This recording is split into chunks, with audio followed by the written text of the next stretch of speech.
I'm Minister Alex Horton, and this is the encouraging word. Jesus tells this parable found in the book of Luke, chapter 12, about a rich fool. The Bible says that this man, he had an awesome farm. All of his crops were prosperous. Everything he had was so great that he didn't have enough room to store all of his goods. And he said to himself, what am I going to do? He said, I will build larger barns and storage areas and keep all of my stuff to myself. I'll put it all in my barns and I'll say, man, you got it made. You have enough stored up for many years. Take it easy. Eat, drink, and be merry. God said to him, you are a fool. Tonight, your soul will be required of you.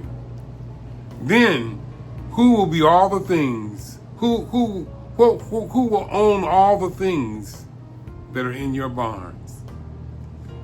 People that are selfish, that hoard riches to themselves. People that feel that the gospel just gives them prosperity, but never gives them the ability to share with others. People that are only thinking about themselves, narcissistic so-called Christians that are into themselves. God says they're fools because they don't realize that when they die, all of their riches go to someone else.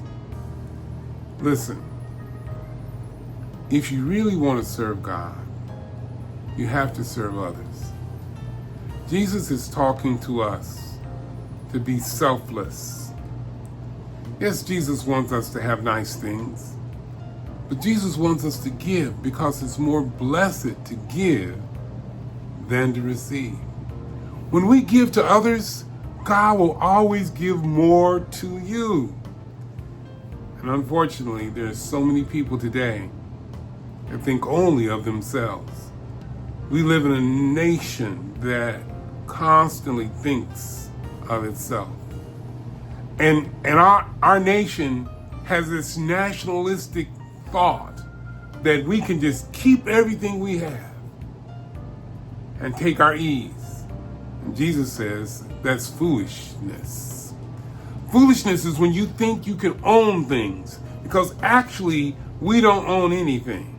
God owns. The earth is the Lord's and the fullness thereof.